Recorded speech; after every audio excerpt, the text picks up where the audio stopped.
Dahlia Rose is a USA Today best-selling author with over 7 dozen books published in the last 15 years. Born in Barbados, her books feature relatable women of color with a hint of Caribbean spice. She always dreamed of becoming a writer when she was younger, but it was when her husband was deployed to Iraq. She sent him stories to keep him upbeat, and he kept asking for more. So with encouragement, she started sending the stories out on query, and she never really stopped. There have been some bumps along the way: anxiety, stress, hand surgeries, and more.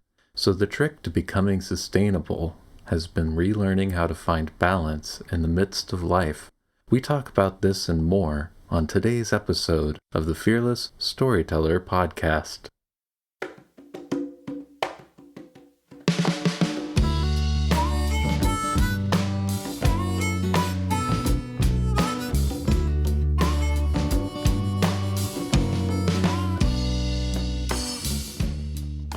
Hello, and welcome to the Fearless Storyteller podcast. I'm your host, Ethan Freckleton.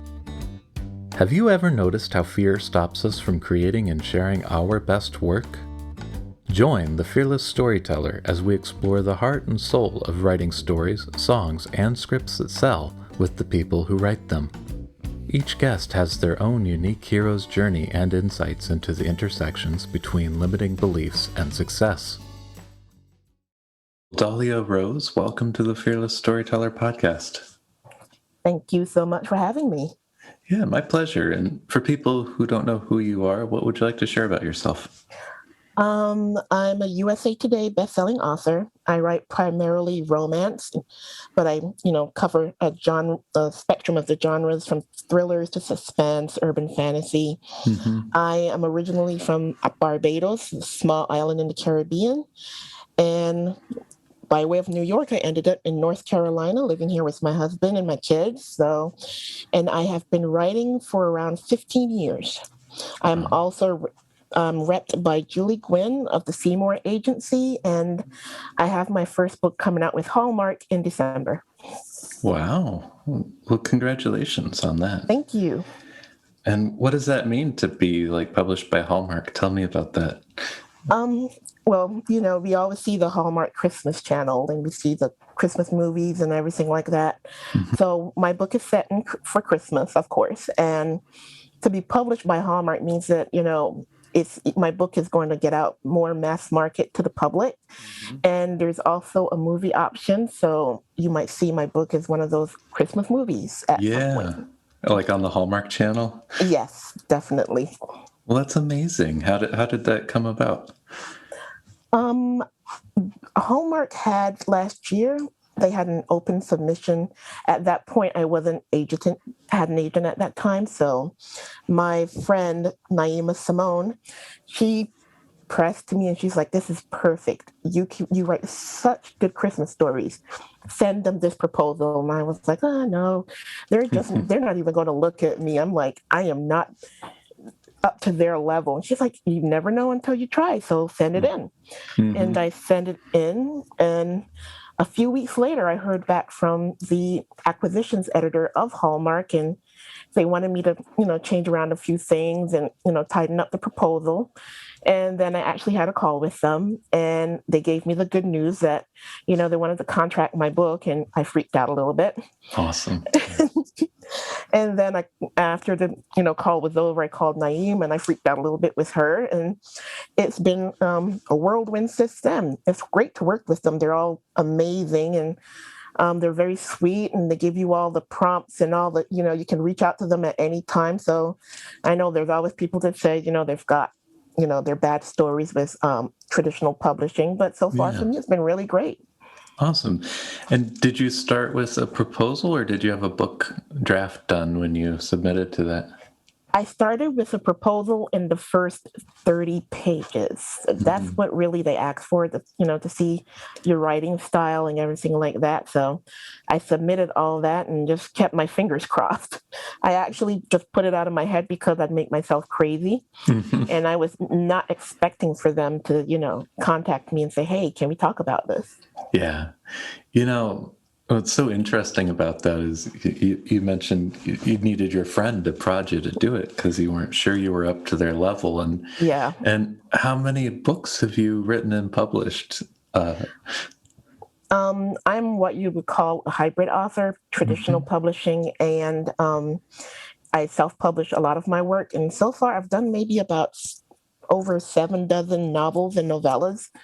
I'm one of those people that this is my job, Yeah, and I don't go to a 9 to 5 every day. I get up, I get my kids off to school, and then it's me and my coffee and my computer till dinner time. yeah. And so I just think that's kind of funny, right? Like you've written a lot of words and a lot of Yes, a lot books, of words.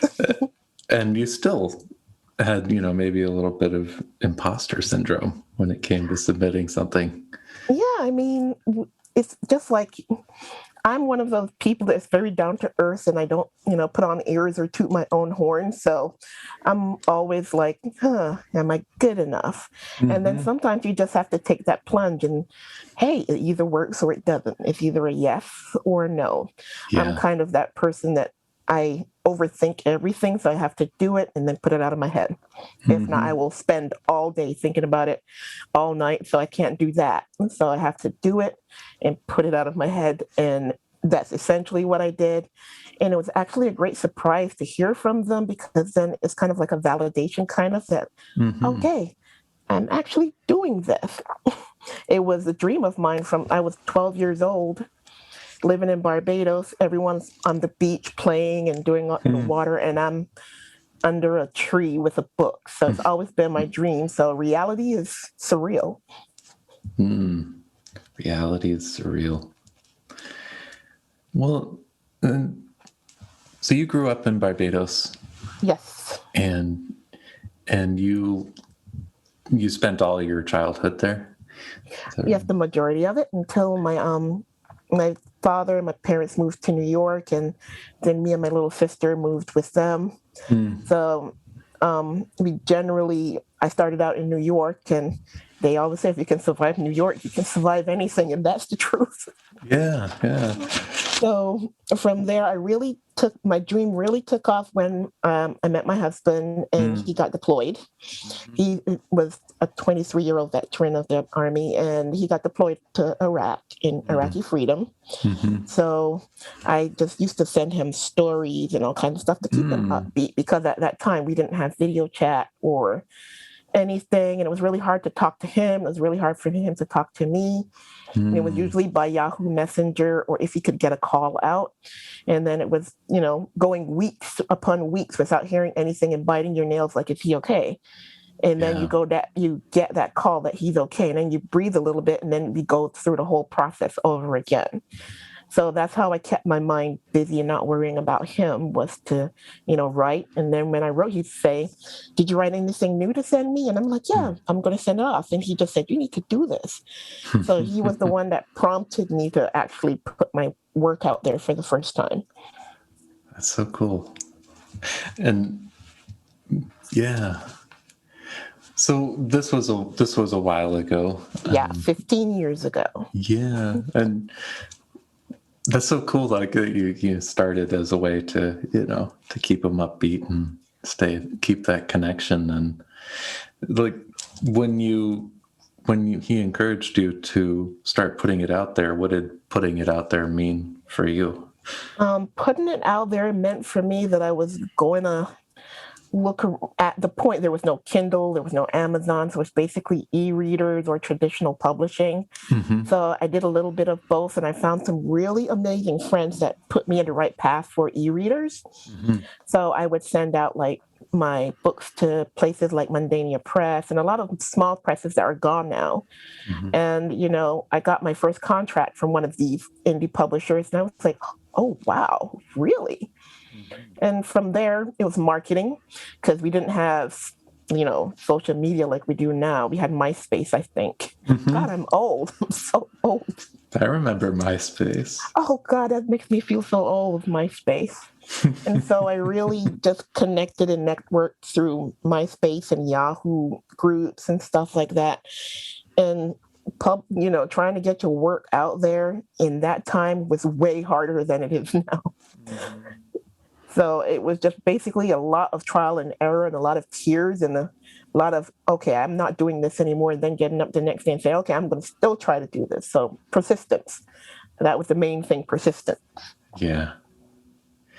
Yeah. So you're putting it out there. Are you like sharing like things to read, or just like did you create the feedback loops to get kind of feedback on your stories? We really did in those back then, gonna call it the good old days. We had Yahoo groups where you could get feedback and you can interact with other authors like you and join other groups where you could actually have people say, "Hey, can you check this out for me? What do you think?" And get that feedback and you give them their feedback because we were all like in the same position trying to get our work out there Yeah. and trying to get someone to see it. So the evolution from then to now is massive. It's like unbelievable because those days in that time you had your laptop and emails and not much else, and now we've got Instagram, we've got Facebook, we've got Snapchat, which I don't know how to use, Mm-hmm. and there's TikTok, there's Twitter, and all of these ways that social media helps us to market better. Yeah.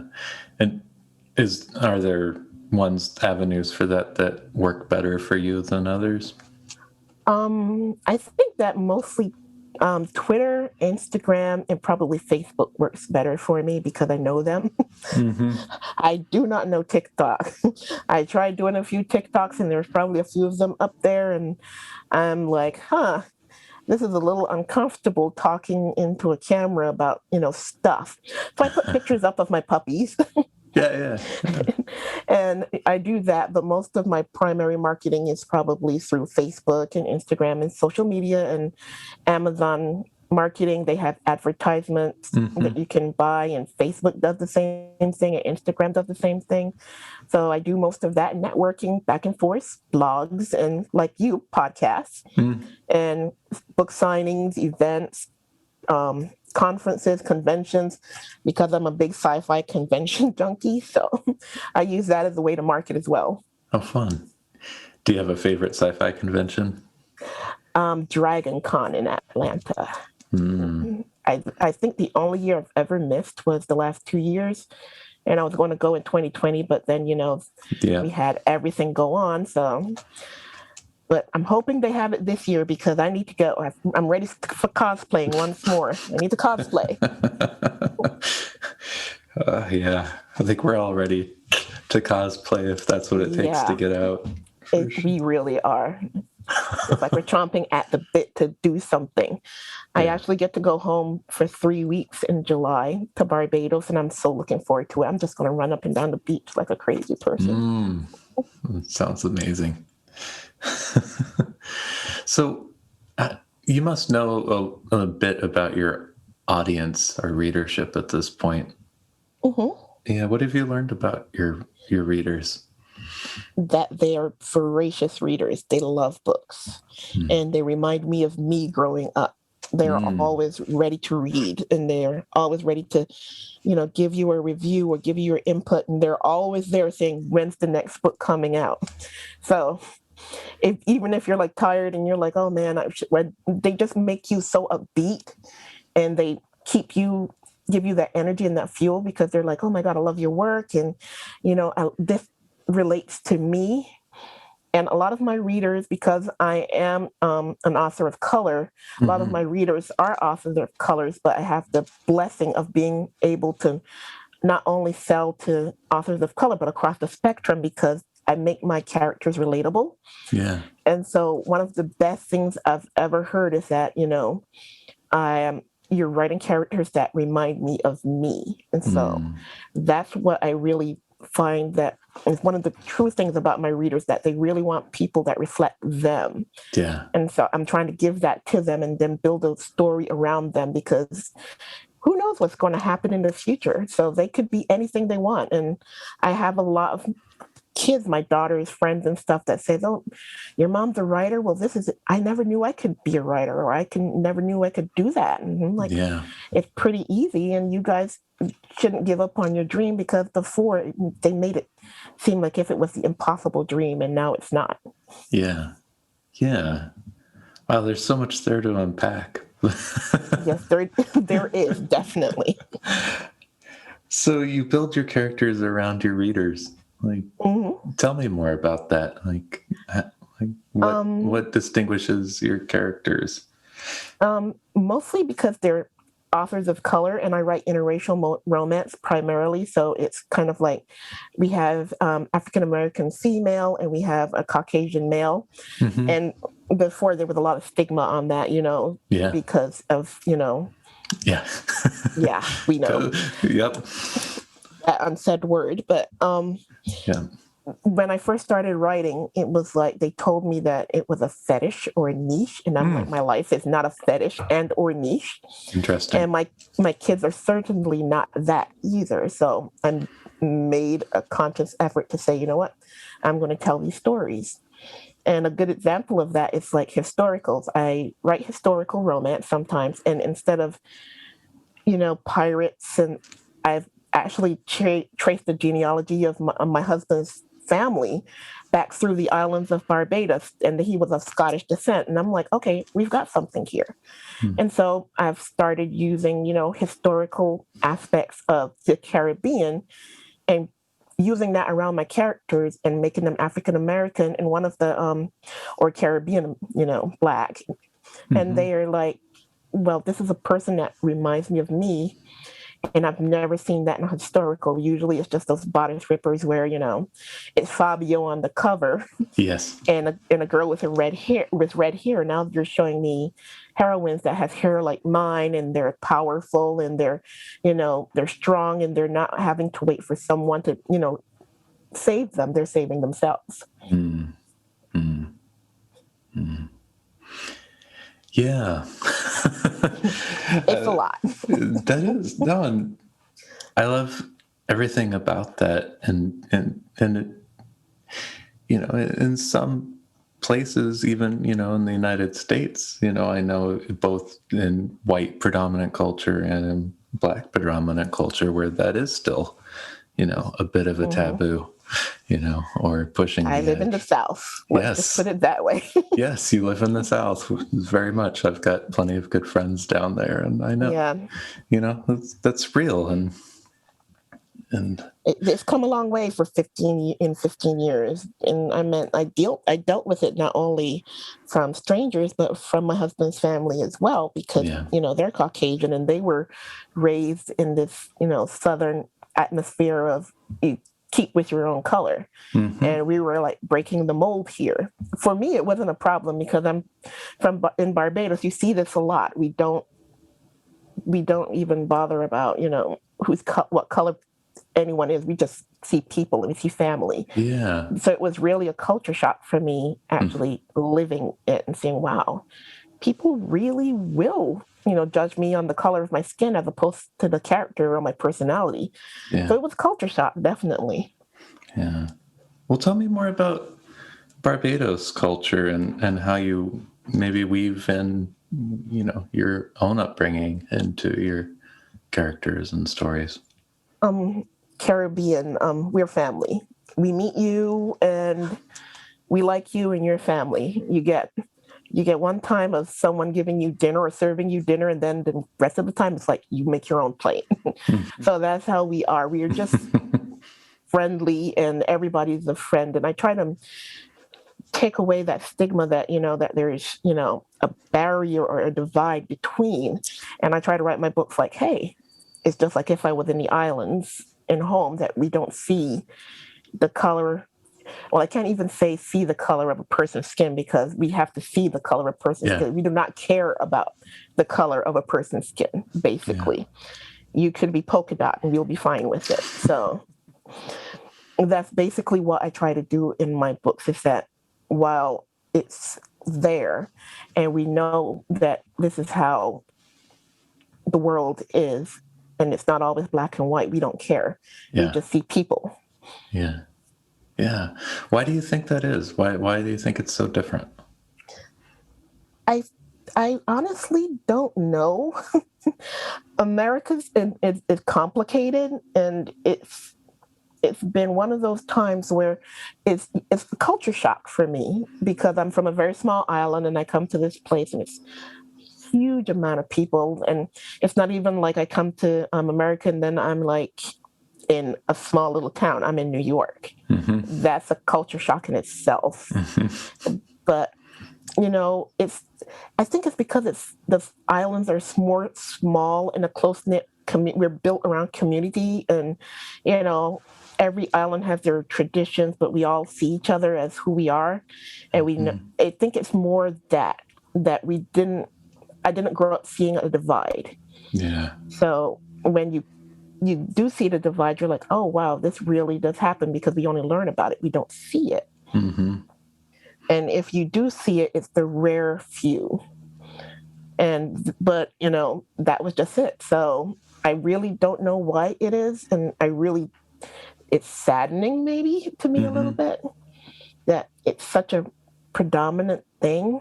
Yeah. And that people have to really just say, see me for me. Yeah. Yeah. And it's just, I wish things were better because I raised kids in this whole, thing right now. And I really didn't like having to explain why there's a divide or I can't even explain it because I can't explain it to myself. Yes. I just don't understand it. Yeah. I hear you. And so you've got all this like authenticity and friendly community and this family ethos. And like, I imagine that's something you weave into your books. Is that true? Oh, definitely. Yeah. You have to. Yeah, I could see why readers would be attracted to that, right? Like something I think it's everything is a little bit of escapism from what we're dealing with now. And I think that we all need a little bit of an escape, in all honesty. And I just try to give my readers, myself. I keep telling everyone that every book, no matter how many there are, they're all my babies, and I keep all the characters in my head. And my husband always says, I do not know how you do this because you go into the shower and then you come back out and you're telling me about these people that are talking to you in their head and like, oh, you figured this out, and this person you're talking about them like they're real people. And I'm saying to him, as a writer, they are real people. They're like living in there. They all have rooms. They're meeting up for barbecues, and he's like, that's so weird. But we have to, I think it's the authenticity. It comes from being yourself. Yeah. I mean, the story is a story and you can write it well, but when you start putting your heart into it, it's just becomes something amazing. Yeah. Yeah. When you put your heart into it, it becomes something amazing. Did you always put your heart into it, or were there things that kind of maybe hang-ups that kept you from accessing that early on? I put my heart into everything from dancing to cooking to books. I mean, I don't ever do anything halfway. I was a writer and I still went back to school and I became a certified chef because I wanted to write characters that are a certified chef. And I was like, okay, you want to write it? You're going to do it. And then I found, and because I grew up in a community of people that love food, because we love to eat and we love to make food and we love to give people our food, it was like another great journey for me. But starting out, it wasn't always that great because with small press or indie press, or what you guys would call vanity press, came a lot of problems as well. People taking your money and not giving you royalties, and you really can't do anything about it. Or one minute you have a publisher and the next minute they close their doors and you have to basically hunt them down to be able to get your rights back, to be able to publish your work. Yeah. And a lot of those steps, and the stumbling blocks would make a lot of people pause a little bit and say, do I want to go through this again? Do I want to go do this again? And can I trust this person or can I not? And I said, you know what? If you're going to do it, you're going to do it the same way you do everything. Jump in feet first and keep swimming. I'm like Dory, just keep swimming. Hi, I'm Dory. one of my kids' favorite shows. I mean, movies, they love Dory. Oh yeah, I love those movies. They're great. Um, yeah, so clearly, I mean, 15 years, and have you had moments where like you maybe slowed down or took a pause from writing? Oh yeah, definitely. When I had my son, I did, and I'm very like high capacity. I don't feel good unless I'm multitasking, but that comes with a lot of different, things as well. You multitasking and you're overstressed out. You get overstressed out. You Mm-hmm. start getting anxiety. And in all honesty, being a writer, I've dealt with a lot of anxiety and I've dealt with a lot of stress. And I've dealt with because I write so much, I've dealt with hand surgeries and Mm. yeah, stuff like that. And then I have a condition called keratoconus in my eye. So I had to have cornea transplants at one point, and then I'm still dealing with that kind of. So I'm kind of like the person that's always squinting, looking at everything. So my optometrist is trying to fix that for me. Yeah, yeah. So it comes with a lot of wear and tear. It's kind of like word football. You get Uh-huh. you get a lot of wax in there, and you're like, okay, you got to get back up. You're the KG veteran. Maybe sit out spring training. Yeah. Well, okay. So how have you come to grips with like anxiety and stress in your process? I had to because I mean, there came a point when I knew I wasn't okay and I knew it was okay to not be okay. And I Mm. had to come to that realization in myself because I was burning the candle at both ends and I'm a mom and I'm a caregiver to a disabled veteran and you Mm. know, I'm writing and then I'm traveling and there were so many different aspects and I have family that needed me and kids that needed me and now they're growing up. They might not need me as much, but they still, when they call and say, Mom, I'm still there.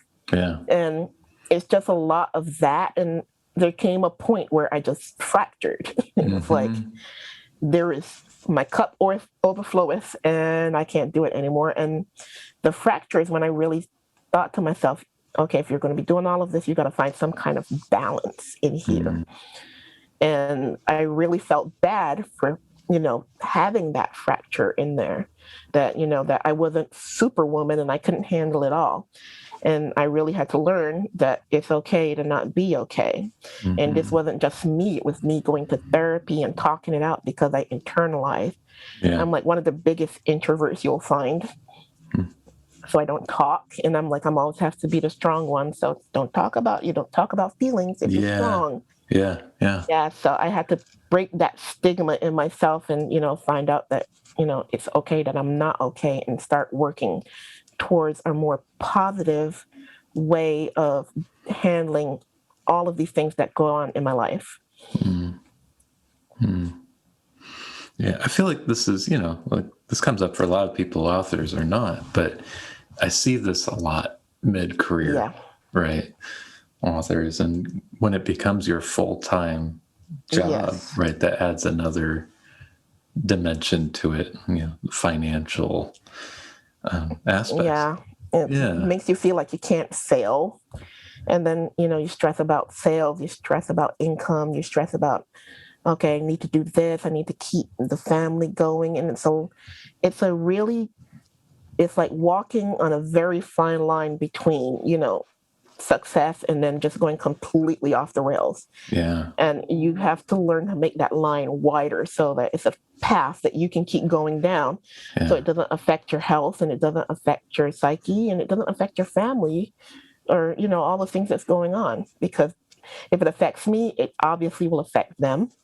Yeah. So healing wasn't just for me, it was healing was for them as well. Hmm. So what does balance look like now? Balance looks like writing as best as I can Mm-hmm. and you know taking breaks, actually taking breaks and just I'm still trying to figure out the break thing because I feel guilty for taking breaks. Mm-hmm. And I just try to go out more. I try to eat healthier. I try not to stay in my office, like, and just come out at night like Dracula. Like, I actually try to get sunshine now. And, I embrace things more, and I have a big to-do list. And I'm like, instead of just having that big to-do list of things that I want to do, I'm just going to do it. So I'm going to take trips and I'm going to live, because I think that part of it was that we put so much thought and effort and all of ourselves into our work. We forget that we need to live outside of those characters and those plots and those book lines.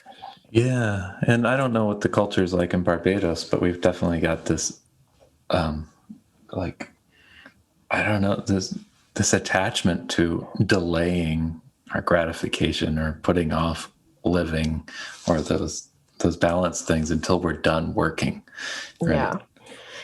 And this is not how I was raised, because we have carnival, we have Sundays at the beach, we have, a whole festivals. We have so many festivals, and on Friday nights there's this thing called Oystings Lime, which is basically everybody relaxing. So everyone comes from the the resorts and home and everything, and we're eating, we're laughing, and we're dancing, and it's like letting off the day, and it's like awesome. And then you go back to the day and you feel refreshed, and then here I am, and I forgot all about that. So when I went home again and I actually experienced that, I was like, man, you have not been doing that for years. For years. And you are, we take time to chill. Yeah. And I noticed that we don't take time to chill here. Yes. It's like on Saturday nights, everything's closed and it doesn't open again until Monday mornings. And everything goes clockwork around. Nothing really closes. Supermarkets, everything is open. Yep. And in the islands, everything closed down for a minute so people can take a breath. And I'm like, okay, I'm going to have to start taking a breath here. Yeah. Yeah.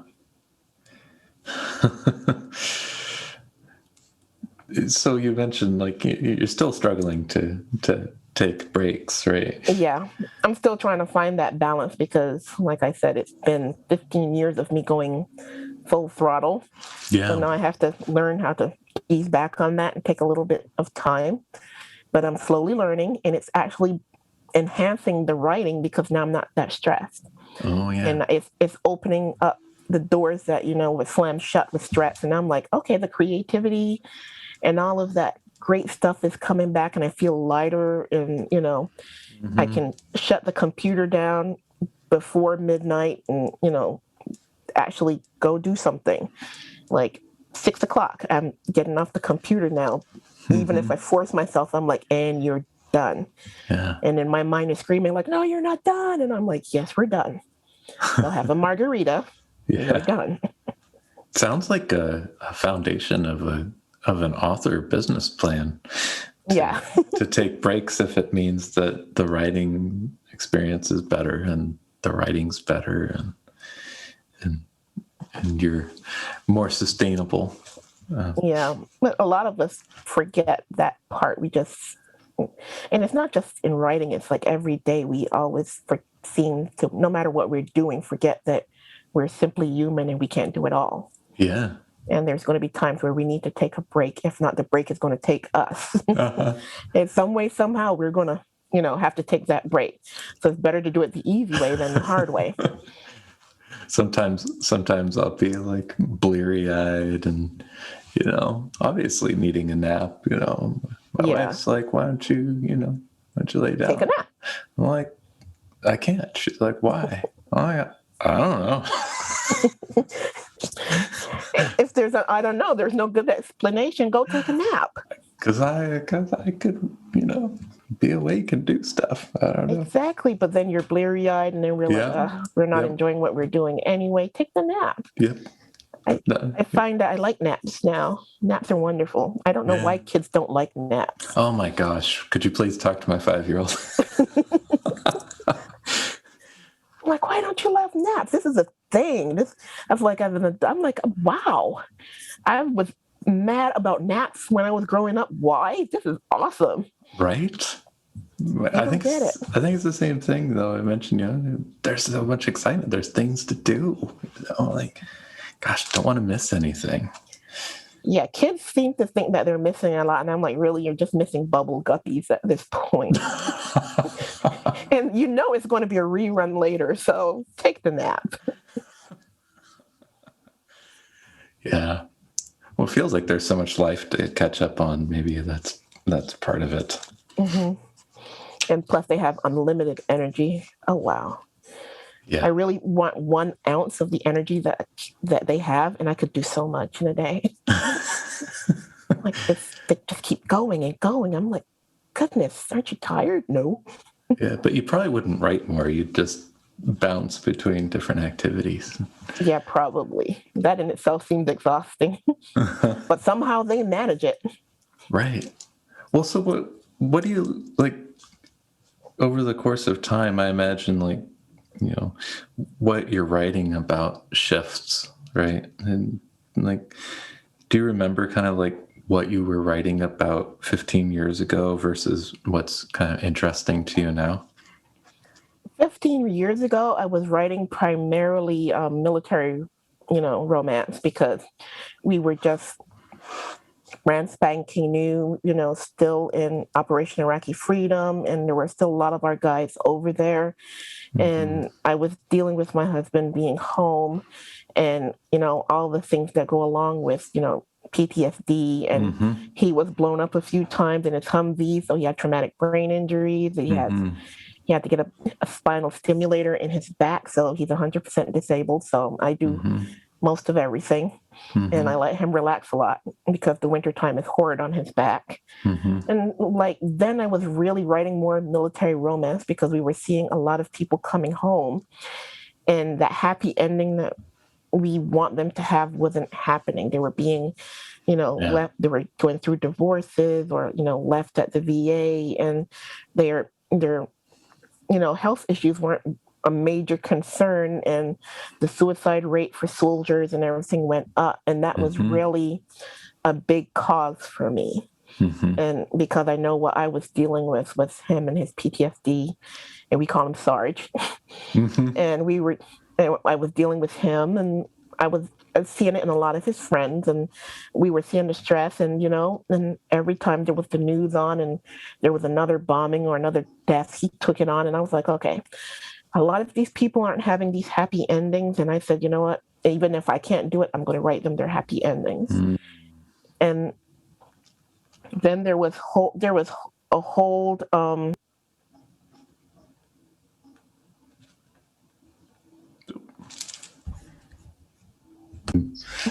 from there, and I did write them their happy endings. And I think a lot, and when I started writing and I started going to like conventions and stuff like that and really pushing my books and talking on panels and different things, and a lot of my readers were military wives and stuff, and they were like, thank you for doing this, because no one is ever seeing the aspect that these weren't just soldiers going overseas. This was my husband or my brother or my uncle, and they came back a little bit broken, but no one's really helping them with that part. So I think that I primarily did that a lot through the first early years of that, and then progressed to like small towns and suspense and thrillers and urban fantasy and stuff like that. But I really started out because that was a passion of mine, because I wanted to, I couldn't heal everyone, but maybe I could offer them some comfort in a different way.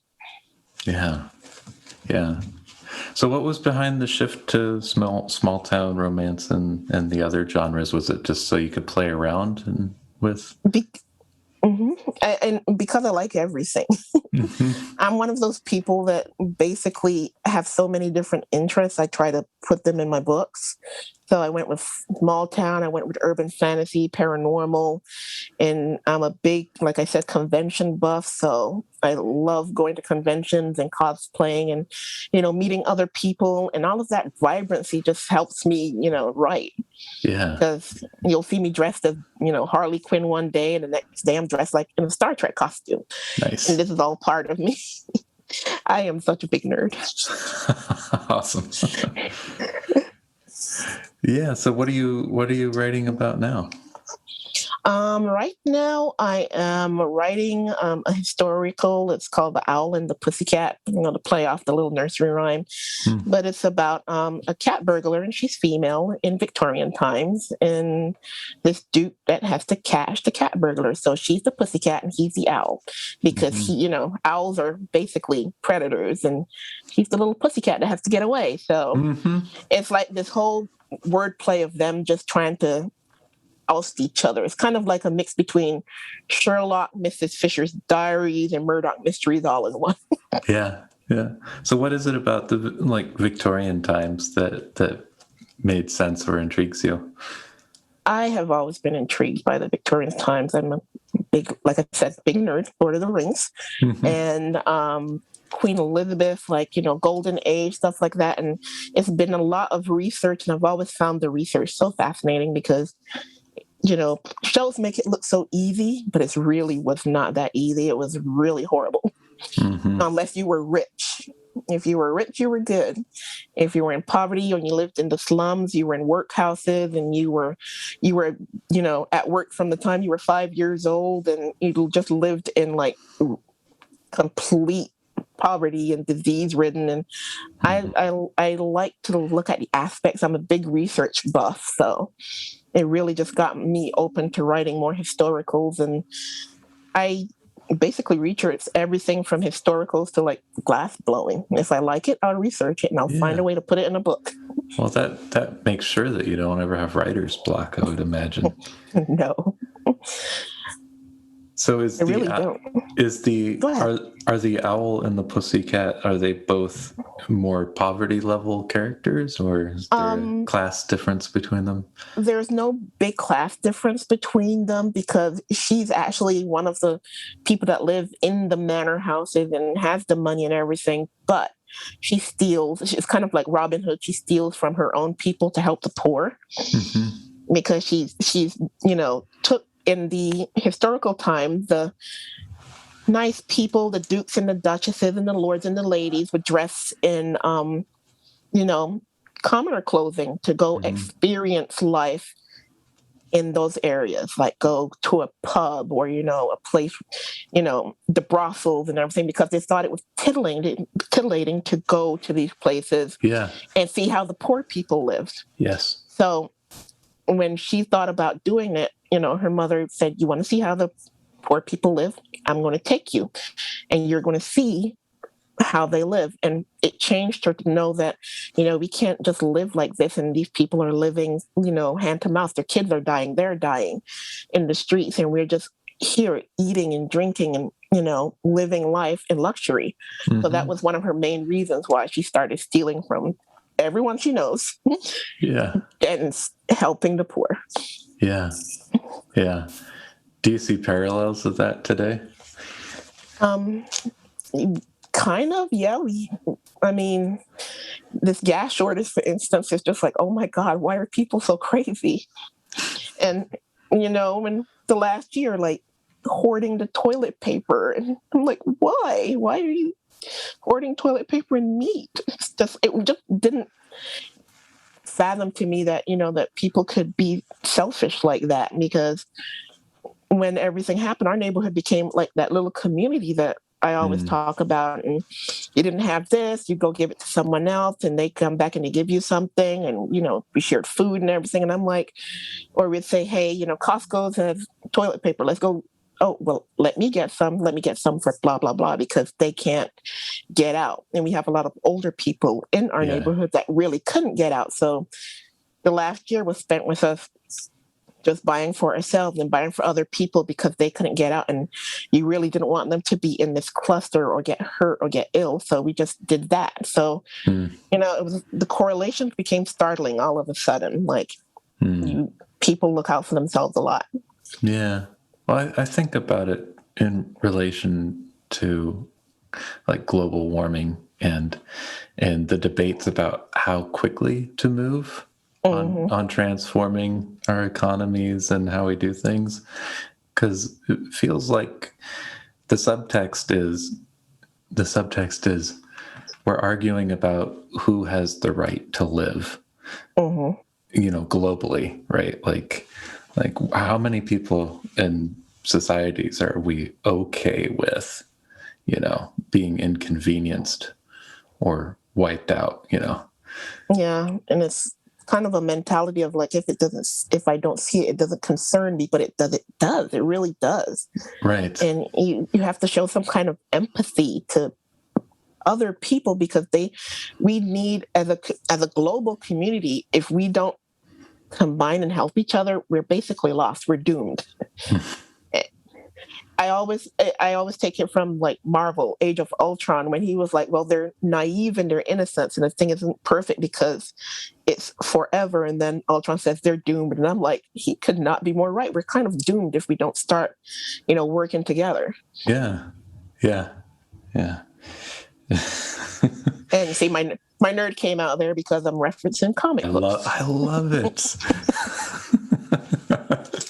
You would love my house then, because we have big old, conversations about who's going to get all in the multiverse. Is crazy. Okay, well let's talk nerd for a second then. Let's talk nerd. Okay, so what's your favorite nerd discovery in the last year? Favorite nerd discovery. Okay, favorite would be the new Zack Snyder cut of the Justice League, because the other one that was done by Josh Whedon was a farce, and this one was much darker. And I was like, okay, this is DC, and we have this big discussion about who's DC and who's Marvel, and and I'm always for the darker characters, and I'm like, and what I really loved was, everyone was talking about, oh no, the new Joker movie with Joaquin Phoenix wasn't good. And I was like, no, this thing was wonderful. And I think that it opened up a level of, his acting that I would never think that he would have. And now I'm, completely crazed with everything he does. And I want him to do everything now. The Justice League with the Zack Snyder cut. Yeah, I heard a little bit about how that evolved, I guess. It was so much better. It's worth 4 hours of my time. And it was 4 hours long. Yeah. I thought they were kidding, but it was literally 4 hours long. And I was like, Isn't that interesting? Like how our tolerance shifts for those things when we're able to just press pause and take breaks. And we do need to press pause and take breaks. We definitely do. And I do it for comics and cosplay. Yeah. Maybe if they did that at the movie theaters, there would be more 3 or 4 hour movies if there was an intermission. Yeah. I remember the Lord of the Rings, sitting there on the last movie. Yes. On the third one, and it was basically over, but they had the 30-minute denouement. And, and it's like, I have to go to the bathroom. I don't know what I'm going to miss. I have to go. That was me and The Hobbit, the last Return of the King. No, Battle of the Five Armies. Yep, that one. Yeah. Getting my token mixed, But yeah, Battle of the Five Armies. I think that I didn't move, and I was like, oh God, please. Until I can get outside. When it's over, straight to the bathroom. I wasn't going to miss a thing. And now I watch it religiously. Do you have a favorite book in the last year? Or comic? Favorite book in the last year would be Game of Thrones. Because I watched the series and I was like, okay, this can't just be what it was. And then I was like, well, I have to read the books. And then I read those, and my son has got me into anime now. My oldest, he's graduating from UNC Charlotte with a degree in art and art literature and all that stuff. And he got me into anime. So I've been delving into anime, and I'm like, man, these people are awesome. That's really cool. Yeah. What is it about anime that's so interesting? I think the storyline is like, it's just, it's not what I'm accustomed to. I'm accustomed to things going from like A to B to C, and then they always throw these plot twists in there, and the art visuals are amazing. I watched The Mandalorian and because I love The Mandalorian, but I love the art at the end of it. And I was like, okay, that's visually startling. Mm-hmm. So it's kind of like, nerd, art nerd. it combined in there. And then I get both with anime. I think I'm watching something called The Hero Academia now with my son. Okay. And I'm like, okay, this is new, but I kind of like it. I saw the ads for it like on my TV. Got like one of those TVs that like advertises to you now. So we all have that TV. Yes. So you like it? You think it's good? Yeah, I think it's pretty good. And now I'm like, oh, his book bag is all Hero Academia and stuff, and I'm like, oh, I understand what he's talking about now. So it sounds like you like a little bit of like the grim dark or the darker things in your. I'm a Scorpio. I'm supposed to. Yeah, I'm a Scorpio too. Have you seen? I don't know if do you have Netflix? Yes, I do. We've been watching the show called Vincenzo. It's a South Korean production, and I don't know. Oh, I haven't seen it. I don't know what's going on with the South Korea contract, but they're pumping out like all these like really high end, like top quality like shows and movies, and so been dipping into that, and it's a really strange combination of like dark and really whimsical and humorous, which is fascinating to me when you can hit both of those extremes in the same and they thing. do it so well. It's like seamless, and now I just added that to my queue. Yeah, the little Netflix queue, now it's in there. Now you're talking and I'm like, Vincenzo. Yeah, check it out for sure. Well, how can people find you, Dahlia? How can they learn more about you? You can find me on my website is Dahlia Rose unscripted.com. I have to remember that. And then I'm on Facebook. All they have to do is to look for Dahlia Rose, and you can find me on Facebook, Twitter, Instagram, possibly TikTok, definitely not Snapchat. I don't know how to do that. But I'm basically all over. And then, you can contact me via email at author.dahliarose@gmail.com. Okay. And, I love when people reach out, and I love talking nerd, and I love talking books. Fantastic. Well, Dahlia, it's been a pleasure having you on the show. Thank you. It's been wonderful. You let me talk nerd for a little bit, and I'm happy. I hope you've enjoyed today's episode of The Fearless Storyteller. As a reminder, any and all links can be found in the show notes. And if you're enjoying this podcast, will you please consider leaving a review? By doing so, you'll be helping new listeners discover the Fearless Storyteller podcast.